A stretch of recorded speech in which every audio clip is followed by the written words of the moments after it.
It's alright. Oh my god! Yo guys, what is up? Max on a Borderlands 3 video, and today we're going over Amarageddon at level 72. I think this is my fourth time making this build. It's gone through a lot of iterations, and this is the first time I've ever touched it on level 72. I didn't think that this build would still be good. I really didn't think it would be viable at all. Turns out with the introduction of the purple skill tree, it can do some pretty ridiculous things. This used to be a Shrieking Devil build. Now it is a Pestilence primarily build. We're using the Pestilence pistol and some really freaking crazy tricks that you can do with it. I hope you guys enjoyed the video. If you do, be sure to drop a like, comment, and subscribe on that, guys. Let's get right into it. So let's talk about this build. Warning, a lot of the gameplay you're going to be seeing for this build is quite bright and quite blurry. That is just the nature of the build. It is not something I can really help. The way that this build works is we are using the Pestilence's Reload Nova. So when you reload with the Pestilence, you're going to create a little Nova in your hands that explodes and hits enemies around you, and we're abusing this Nova. Now, this Nova and the other gun Novas don't do that much damage. However, the Pestilence Nova is actually considered action skill damage. So when you explode this Nova in your hands, all the enemies that it hits nearby you take action skill damage. This is action skill damage. And if you know anything about Amara, she is very good at increasing the damage of her action skills, and we're going to be pumping up the damage of our action skills to hit for absurd amounts of damage while running around being an invincible tank. All the footage that's being showed is from True Takedown. An invincible tank, literally just running around exploding enemies all around you while doing ridiculous action skill damage and never having to shoot a single bullet besides to get to this Nova. What we're doing to constantly Nova is we're punching the air.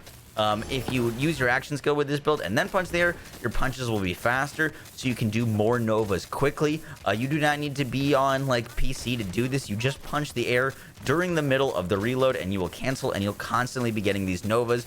Another great thing about this is while we're doing this, we're going to be getting stacks of mindfulness. As you can see in the bottom, usually it's hard to get stacks of mindfulness ever since the nerf to Amara.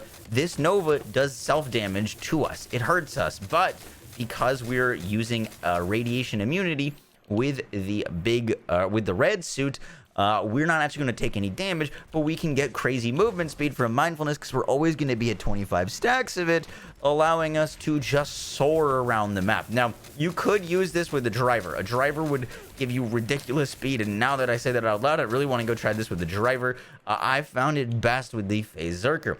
The reason I'm using a Phaserker is because it is going to give me it's going to give me a lot of stacks of do harm very quickly. In fact, every time I cast my action skill, I'm basically getting 25 stacks of do harm. And so that is going to translate to a lot of damage. It's also going to increase the max rush stacks that we can get while using a Phaserker and scale our rush stacks off of it.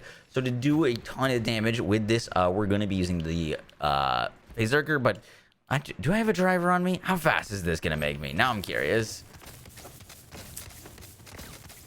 Yeah, so driver would also be really fun. That is some speed. You want to run around ridiculously fast while exploding things. Driver also very cool option for that. Either or, honestly. But I originally did it with the Phaserker just because of the easy access to action skill damage. You're definitely going to be doing more damage with the Phaserker because once again, we're scaling action skill damage, not gun damage while we're doing this. Next up, we're going to be rad dotted all the time. Now, I found it best to use the 250 phase cast anoint on the Pestilence. By the way, you can get this from Celestro and Atomic. It's a dedicated drop from them. I think the red suit drops from them as well. And then we're pairing that with a elemental projector victory rush. Now, this is ridiculous amounts of damage, and I'll show our skill tree in a second, but this accounts for basically all the elemental damage increase that we're going to need because we're always going to be rad dotted. We're only doing rad damage. So if you can use an elemental projector with victory rush, is going to give us more movement speed, more V1 damage from that victory rush, and also using the 250 phase cast, which, by the way, the Pestilence benefits or scales off of gun damage, splash damage, elemental damage, and action skill damage. So we are going to get more damage from a phase cast 250 anoint or any gun damage based anoint like consecutive hits. Anything works, but I've been using 250 phase cast as my preferred anoint. All right, let's talk about this skill tree. Now, for our skill tree, which should be showing the full thing on screen right now, and then we'll walk through each part. The biggest thing and the weirdest thing that I need to explain is why we're down into purple tree. Purple tree is considered melee, right? Most of these skills here, honestly, aren't going to help us too much. There's only a few that are genuinely actually helpful for us, but we are so far into this tree because clear the mind. After killing an enemy, Amara ignores enemy elemental damage resistance for a short time. This does not affect elemental immunity. Now, a lot of the bosses in this game, a lot of the harder enemies are armored bard, and radiation does 50% less damage to them, to armored bard enemies. And because we're all using radiation damage, because that is what this build is, being able to ignore this elemental damage resist and basically doing 100% damage to all enemies is stupidly strong, especially when there's no like radiation immune enemies, and the radiation dot that is going to tick on enemies and clear for us, because we're doing so much rad damage that our rad explosions are going to be doing a lot of AoE clear for us.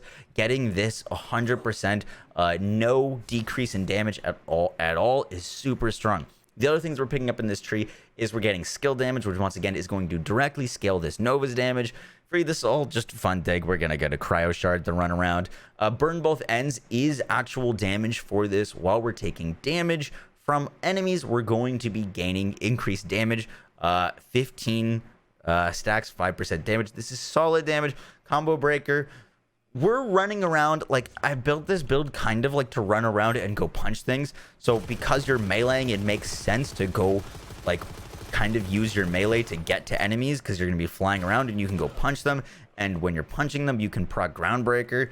90% of the enemies I've encountered that are not bosses are going to be dead before you're close enough to melee them.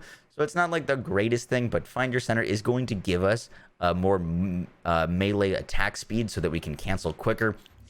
But there are some melee specs here. Realistically, you're not going to be punching things. You should be trying to punch things with this build. Like, you really should be trying to get into punch things. But once again, most of the time, the Nova AoE is going to kill them before you can close that distance.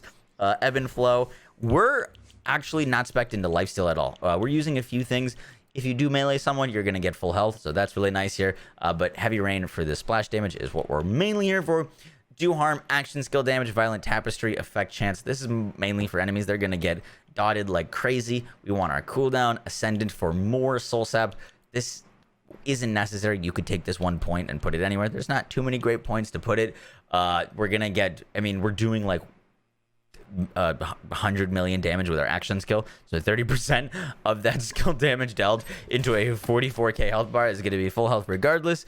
But we're using Laid Bare for this damage increase. Wrath for more gun damage. Once again, we do scale off of gun damage, but I prioritize Remnant, Awakening, and Avatar to just do the absolute most action skill damage that we can. My favorite thing to use is also Reverberation. It is my favorite of the phase cast. I like phase cast more than phase slam. For the question, why aren't you using phase slam? It's 300 versus whatever is 250. Mainly because there are things in the air. This build's biggest weakness is things up in the air. The Valkyries will be up in the air. There's flying enemies. You will not be able to touch them with this build unless you swap to a different weapon. Sometimes I swap to the Butcher, but because of flying enemies, I prefer using phase cast. It is my preferred method, and I can one-shot most things with Reverberation if I double hit them, which I did make a video on. And then lastly, we are 5 points into Anima. This status effect damage and duration is great because it's going to stay longer on us and hurt enemies more. We unfortunately can't pick up Tempest, but it doesn't matter that much. Usually I wouldn't make an Amara build without Tempest, but because we have 100% uptime on Elemental Projector with this 129 elemental damage boost, this extra elemental damage boost isn't going to do as much as for us as, like, for example, going to Clear the Mind and just ignoring elemental damage resists. So we can do our full elemental damage at all times. Guys, that is it for the build video. I hope you guys enjoyed. It's been like I feel like a little bit of time since I made my last build video. Maybe not. I will catch you guys in the next one. Take care. Peace.